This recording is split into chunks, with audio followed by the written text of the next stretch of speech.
wrote 15,000 last month. She normally writes about 8. She normally writes about 7. Sometimes 6. She wrote 15 last month in December when she was training 17 people.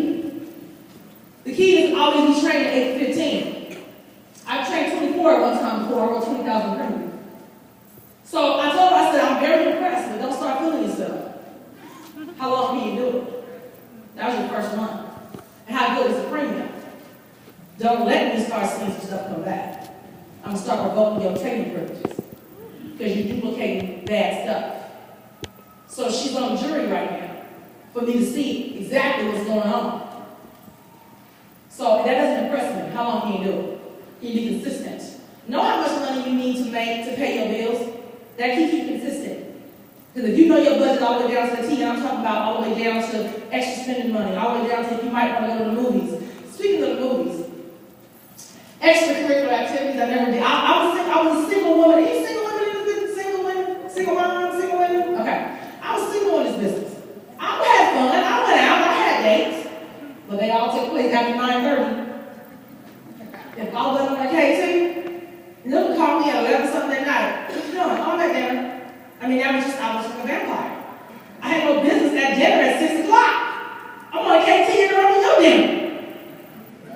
Never dinner with you and your kids at the table, trying to close the sale. I have no business having to leave. I was on a grind. You hear me? 3.5 years, month in, month out. I'm on a KT every single day. I don't take days off. I take hours off. I don't take Sundays off. Do you know church only lasts a few hours? Did you know that? Church only lasts a few hours. I don't understand why I have to be all day. Me and my guy have a great relationship. And, you know, for 2 hours, 3 hours a day, most of the black church, sometimes 4 hours. But they got to go to the musical selection 5 times. They got to stand up, sit down. They got to shout. But I haven't been to a black church. It's an experience. Right. But anyway, so about 3.5 hours. But after that, I got KT time. I can have 4 o'clock, or 6 o'clock, or 8 o'clock, what's like that. Why we shut down? You gotta go eat, then you gotta go talk about what they eat. Come on, go make some money. Go make some money. My daughter's birthday parties, I started to make sure. Look, she was 2 when I got the business.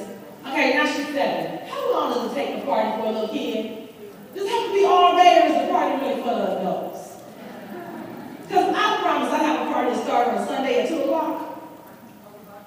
And people that were at the party, they were on my team, maybe like a wife or the husband, still there with the kids, while everybody else was on the KT. They would get a text message about 4:30. I'm already closed the sale. They're like, well, she's here for a cake. Yeah, but she got a daddy, she got an auntie, she got a grandmother, she got a grandpa. I came, I started the party, I took pictures, I started the cake. I got a KT, somebody just paid for this party. You ain't got to stay all day for it.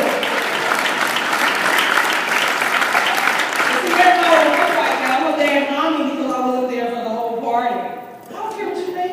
I'm not a broke mommy though. I don't care what you think. My daughter was in karate. And I think I came to one match. I went to one practice. Her daddy was there all along, my parents, her aunts, they all supported her. And she and I had an understanding. I would take her to special places and do special things. And she was, see, my daughter and I was okay with it. It was everybody else that had a problem. And so they confronted me after one match I did go to, a couple of parents that I knew, They'll tell you, you're never here, you're never, what does that do to your child? You're thinking and blah, blah, blah, blah, blah. I said, so I'm back in the corner, I come out swinging. Don't come to me unless I sing for you.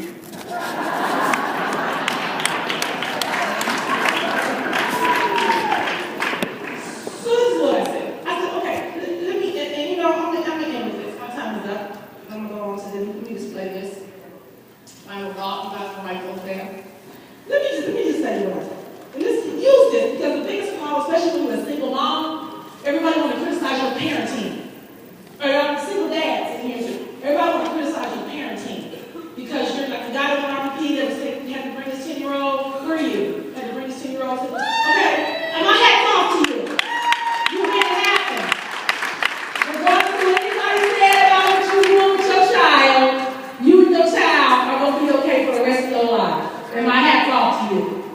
Because that's what happens. Right now, there are 1% of the United States makes $250,000 on a salary position. Salary, not overtime, not salary. 1% of the United States makes $250,000. And I, a single mother, African American, from Compton, California, is in that 1% because I didn't care what the other 99% thought.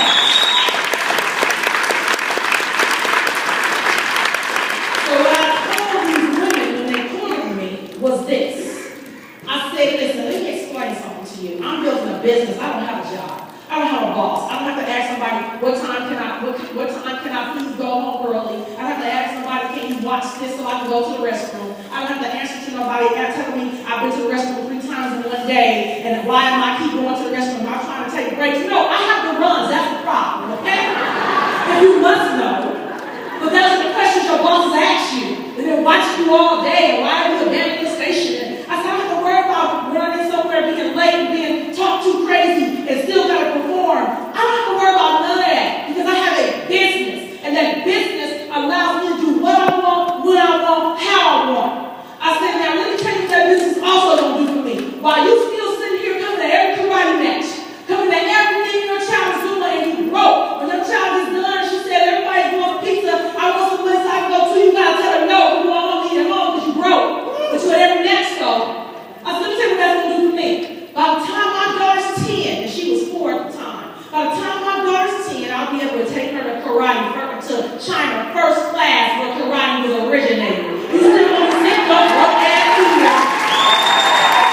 You want to get a match.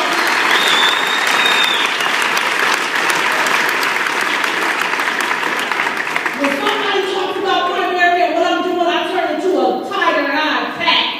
Because it saved my life and saved my business. Now, I'm going to tell you this and we're done. Excuses don't excuse and explanations don't explain. Why are you giving them? I don't need you to know your excuses. You're not coming, you're not coming. It is what it is. That just tells me where you're at. We don't need to have a discussion about it.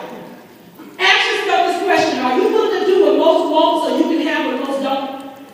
It's not normal to make $10,000 a month, $15,000 a month, $20,000 a month. That's not normal, but you still want to do normal stuff and to get extraordinary money.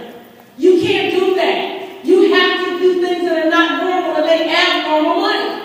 Get that from your head. You gotta go to work. Period. You can't make excuses. Or you can make excuses and you can make money, but you can't make both. Everything that keeps you from getting on an appointment, recruit somebody, get on a fast start, you must give up some personal time. You cannot be normal. Understand that. If somebody in your family is not talking about you, then you're not doing something right. Period.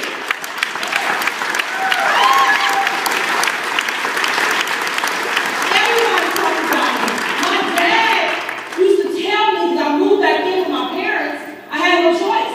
I moved back in with my parents, and you know what's funny? I kept saying, okay, when I make this, somebody won't let me move. Do you know I didn't move till I was making $150,000? I still stayed. Stacking money. I didn't move till I made $150. And I was able to go. But I learned a valuable lesson. Stack your money. Then go. Wasn't so bad living at home with them. I had to get used to it. But anyway, my point is this. My dad told me one night we had it out. We had it out one night. He was so tired of me coming in at 1 in the morning. He was so tired of I had to put my daughter to bed and I don't know how long. And he was saying little things to me. It was picking at me. And these are your parents. You know, they love you. Sometimes you got haters that don't know they hate you. Like your parents. Other times you got haters that do it on purpose. And when parents sometimes your family just out of love, they're telling you these things because they're scared of you. And I understood that. This is what I told him. Some of you got to do this. So I hope this reaches you. I hope you want to get this money off your back because they constantly own you and talk about you, and instead you let your business fall by the wayside.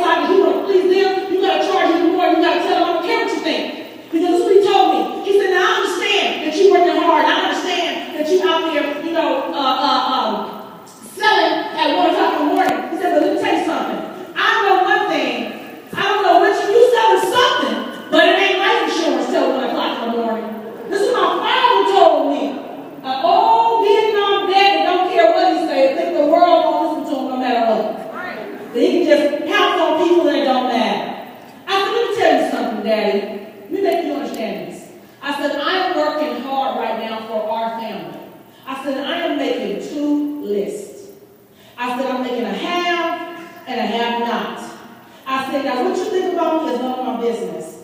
And I can't control your thoughts that go through your head. But what I can do is control your raggedy mouth.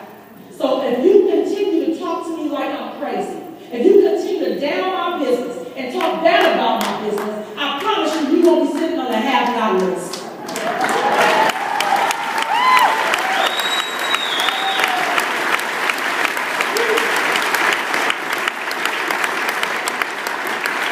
And I got that money off my back. And at that moment, he said, well, I didn't say that I wasn't supporting you. Why are you talking to me like that? But at that point, today, America has allowed me to be freely paid, buy them a brand new car, pay their car note, give them $2,000 a month to help retire them so they're worried, they don't have to work in the world. All I got to do is take care of my 7-year-old daughter for me when I got to be gone. That's it. That's the joy of their life. And I was able to do that for them through America.